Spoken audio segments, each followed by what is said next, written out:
Las 8 de la mañana con 8 minutos, 8 de la mañana con 8 minutos, de regreso en esta nueva edición de La Hora es Cuando.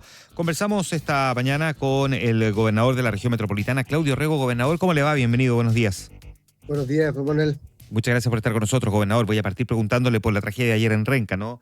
Hasta ahora, porque hemos tenido distintas versiones entre los testigos, en fin, y yo sé que esto es parte de una investigación que va a tomar un tiempo, ¿no? Pero hay antecedentes más o menos concretos sobre los cuales uno ya puede hacer algún tipo de afirmación respecto de las causas de la tragedia.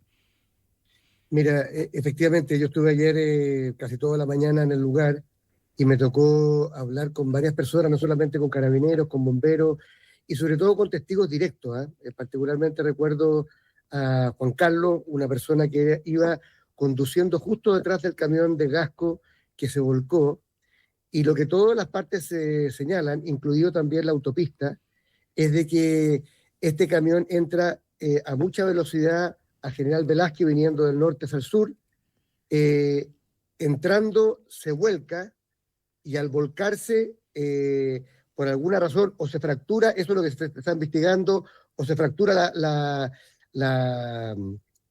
el estanque, o bien alguna de las válvulas, sale esta gran cantidad de gas en forma ya no líquida, sino que como en forma de nube blanca, Uh-huh. después en contacto con alguna chispa, con algo en calor, explota. Eso es lo que todo el mundo dice. La idea original de que había una colisión previa que había generado el accidente no es así. Se da vuelta el camión y después inviste a otro camión que está más adelante. Y bueno, la imagen era absolutamente dantesca, Juan Manuel, como ustedes lo han visto, porque no solamente tenemos hasta ahora 4 personas fallecidas y cerca de 17 personas heridas, sino que además el recuento que hizo Carabineros al final del día habla de 99 vehículos quemados, tanto en la autopista como en las empresas aledañas. Así que imagínate el impacto de esta tremenda explosión, que por supuesto está siendo investigada por la Fiscalía. Ahí sido presente la fiscal, porque aquí hay personas fallecidas y hay que evaluar si efectivamente se habrían tenido al día todas las mantenciones del camión y por supuesto el comportamiento del chofer que lamentablemente falleció. Esto va a implicar, gobernador, ¿qué antecedentes tiene respecto de desvío de tránsito? Porque me imagino que es un lugar que todavía tiene que seguir siendo periciado, ¿no?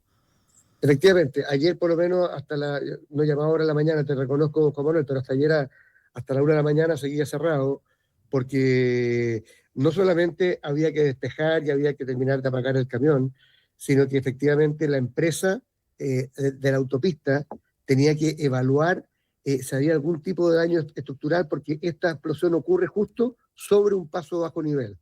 Y en consecuencia había que evaluar el tema más bien estructural de un eventual daño.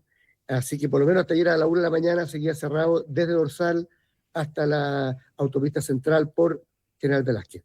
Eh, Vamos a estar pendientes, por lo tanto, de lo que vaya a ocurrir respecto de esta investigación. Antes de pasar a otro tema, gobernador, porque me imagino que esto también debería ser parte de la conversación, ¿no?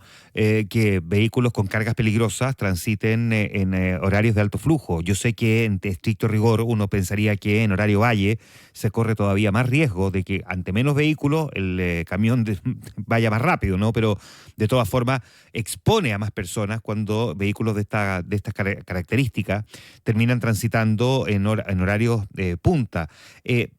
¿Hay algo que uno debería mirar con un poquitito más de detenimiento respecto de esto?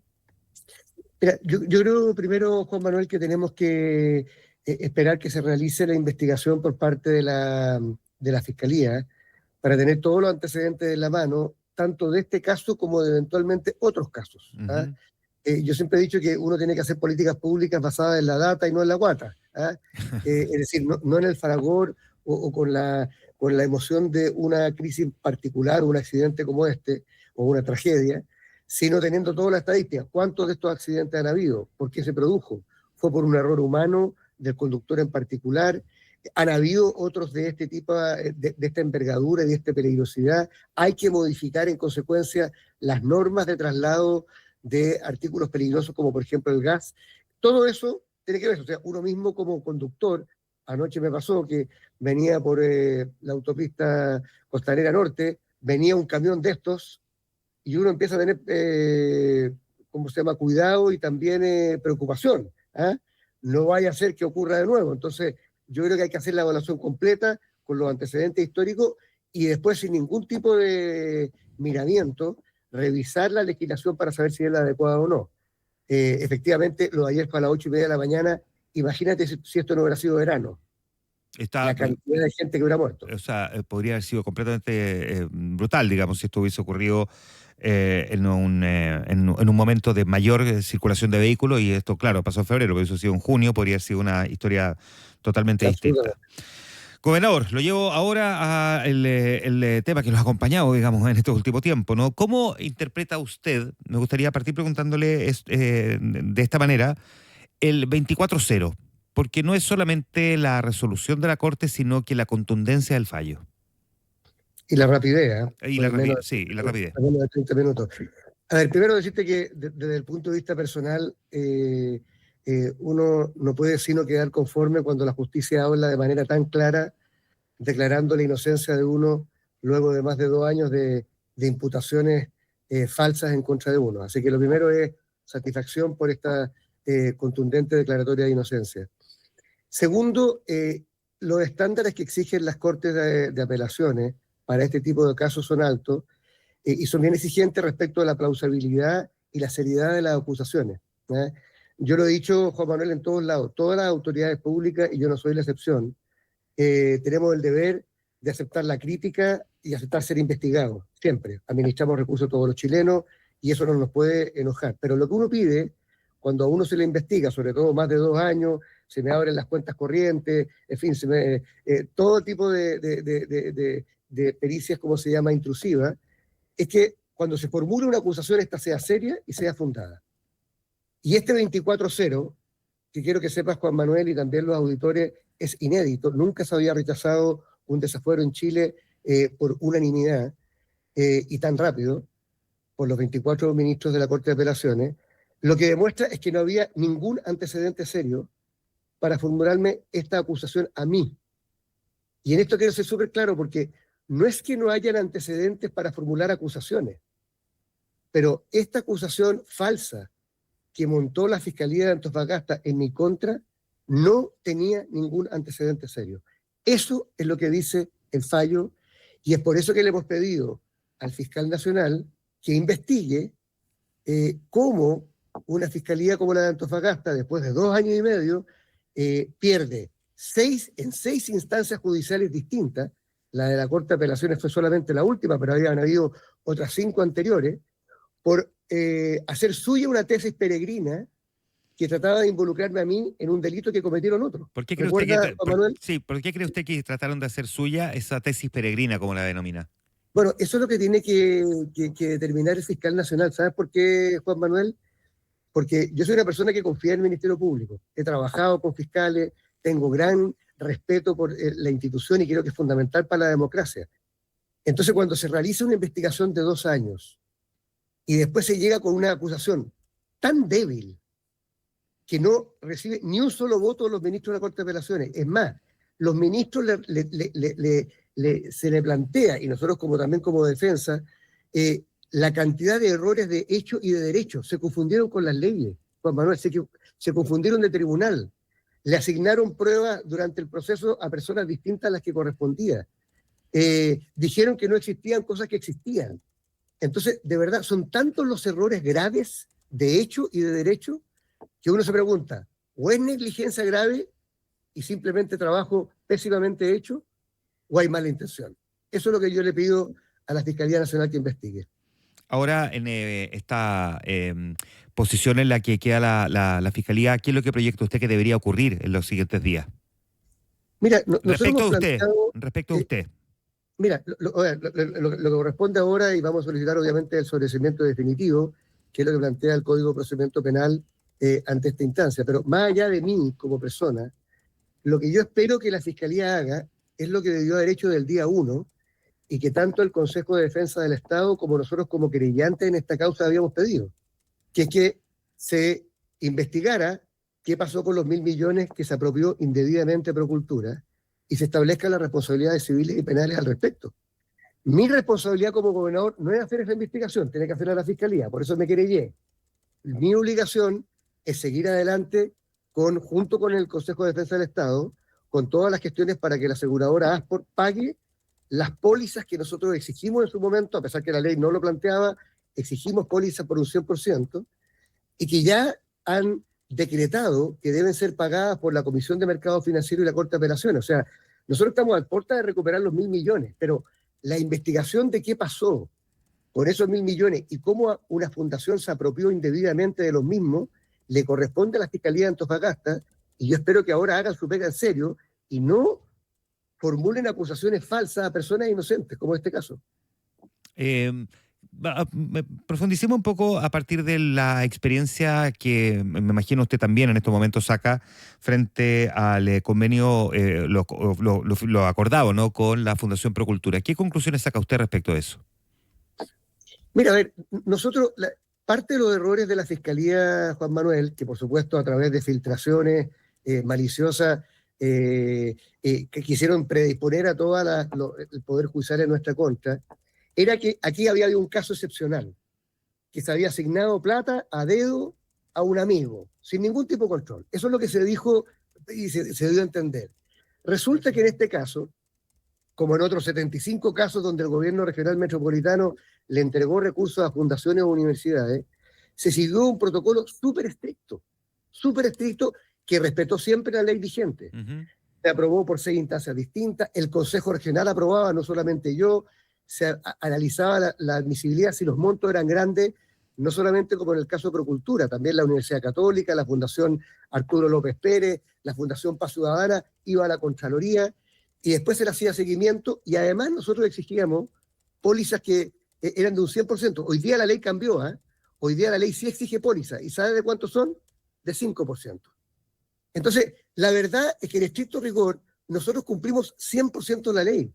Lo que pasa es que hubo una fundación, en este caso Procultura, que luego de un año de haber ejecutado bien un programa, porque el programa sí existió, atendió a 15.000 personas y trabajó con 150 instituciones, dejó de cumplirla y se apropió indebidamente de la plata.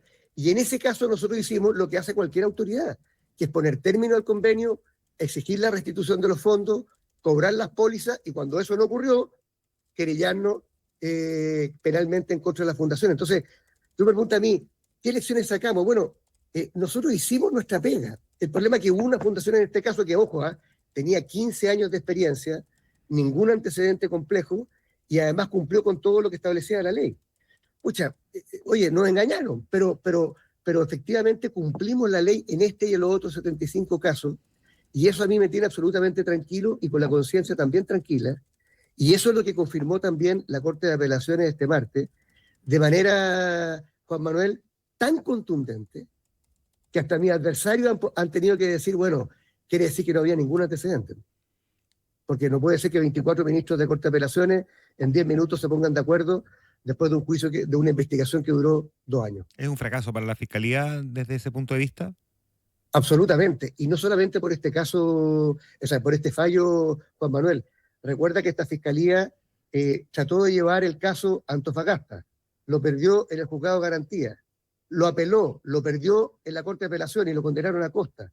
Después perdió también aquí en el juzgado de garantía y después pidió las cautelares para las personas de Procultura, no por los delitos que el Consejo de Defensa del Estado y nosotros habíamos planteado, que era apropiación indebida, sino intentando imputarme falsamente un fraude a mí.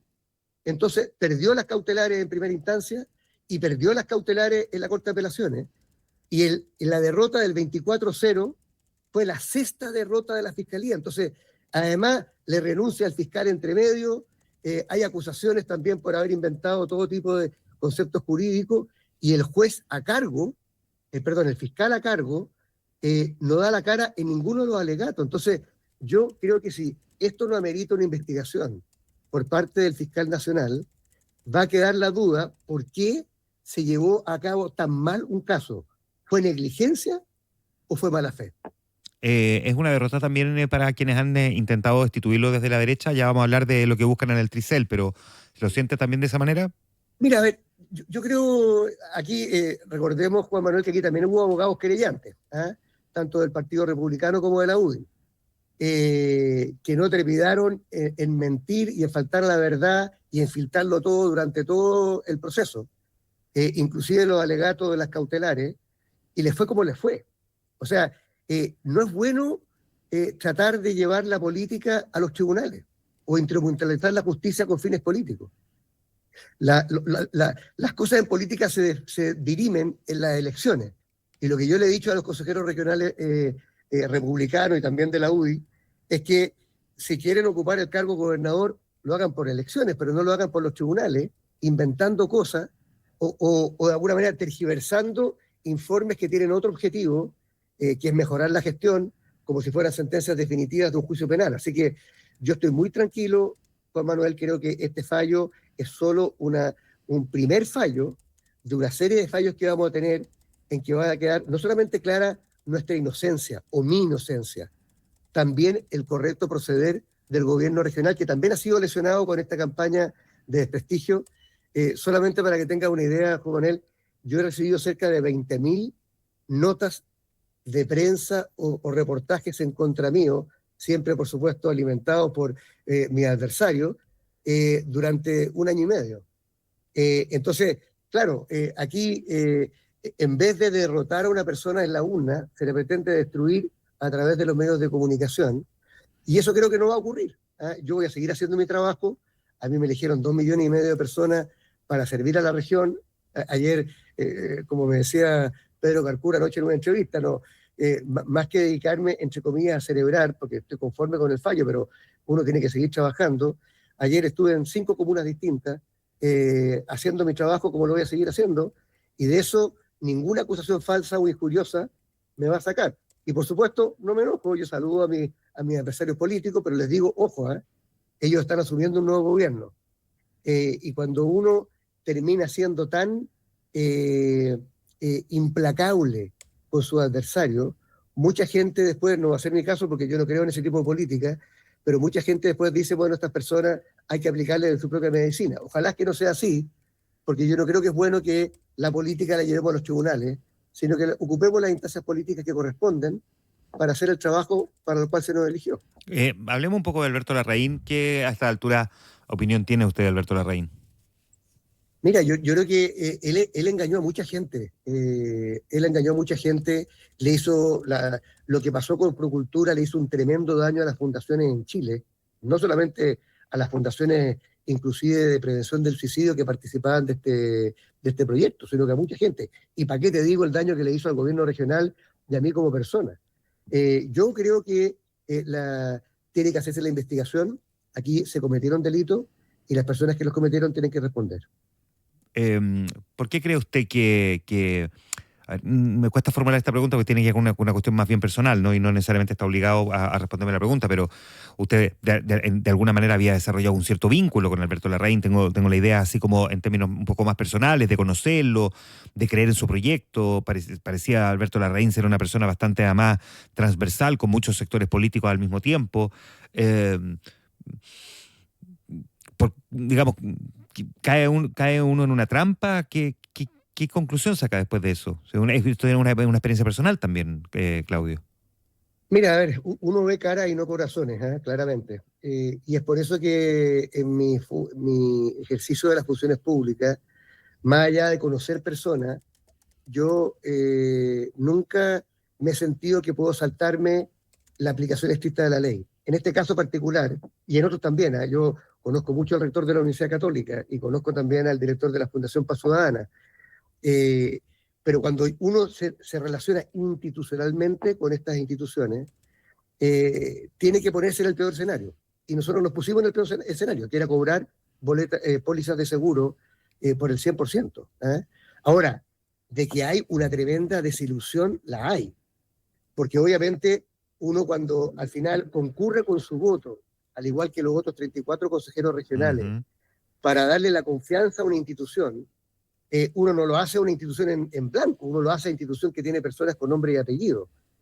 Y cuando esas personas traicionan esa confianza, obviamente que la desilusión es muy grande, pero confirma el principio que te dije al comienzo, que uno tiene que tratar con instituciones más que con personas y tiene que aplicar siempre y aferrarse siempre al respeto irrestricto a la ley, porque a veces ocurren estas cosas, pues, aún con personas que uno no lo esperaría. ¿Es necesario modificar entonces la forma en que los gobiernos regionales transfieren recursos a fundaciones? Bueno, se modificó. Sí, pero digo, más allá de lo que ya se ha hecho.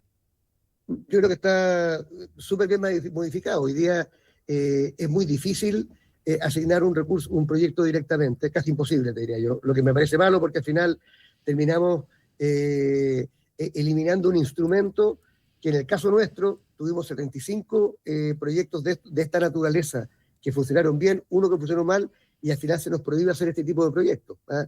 Lo que no me parece bueno.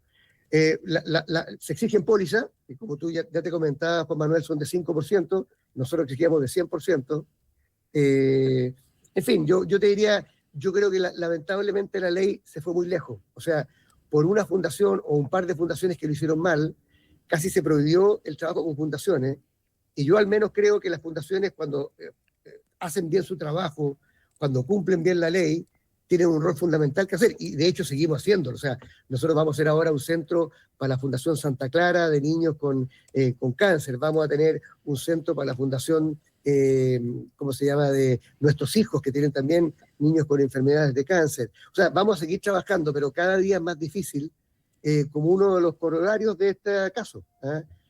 O sea, el daño que se hizo al rol de las fundaciones como colaboradoras del Estado es infinito, Juan Manuel, es infinito.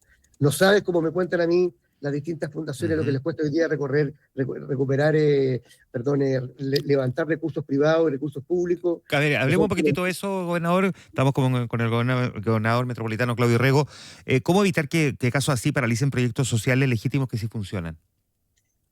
Pucha, es súper difícil, mira, hoy día nosotros íbamos a hacer un proyecto bonito que era el Santiago Te Amo, que es una celebración para toda la ciudad de Santiago con motivo de los 485 años. Las nuevas normas nos prohibieron hacerlo con la Fundación Teatro Amil, que es una fundación hiper conocida, que ha trabajado con mucha gente.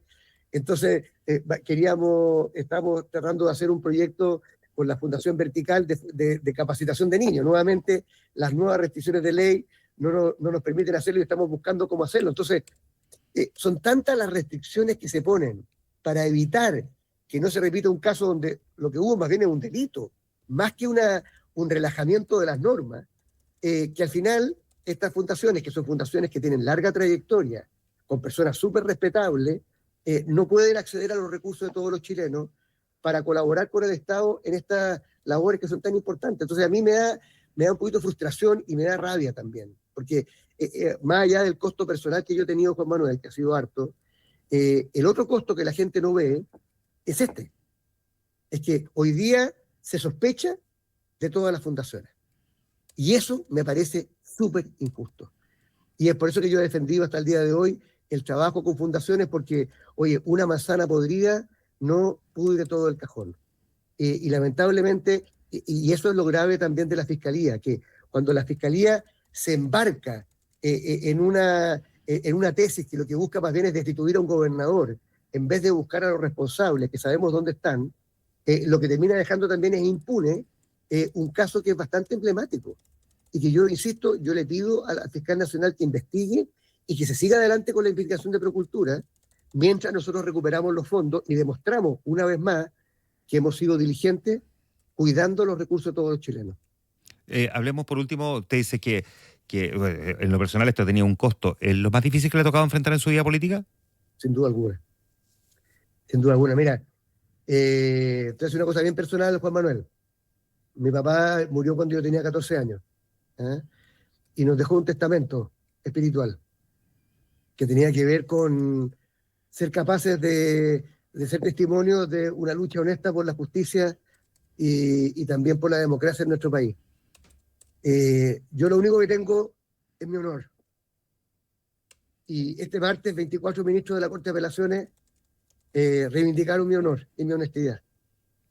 Porque después de 2 años de más de 20.000 notas de prensa que decían que yo era un delincuente, créeme que eso es lejos lo más doloroso. Yo puedo perder elecciones, me pueden hasta destituir por razones políticas, pero que te acusen de ser deshonesto, para mí es lo más grave que le puede pasar a un servidor público. Y es por eso que para mí era tan importante este fallo, y estoy tan conforme que la totalidad de los 24 ministros de la Corte de Apelaciones, por primera vez en la historia de Chile, hayan rechazado mi desafuero porque no había ningún fundamento que avalara esta acusación falsa que se hizo en mi contra. Muy bien, pues gobernador, gracias por conversar esta mañana con nosotros.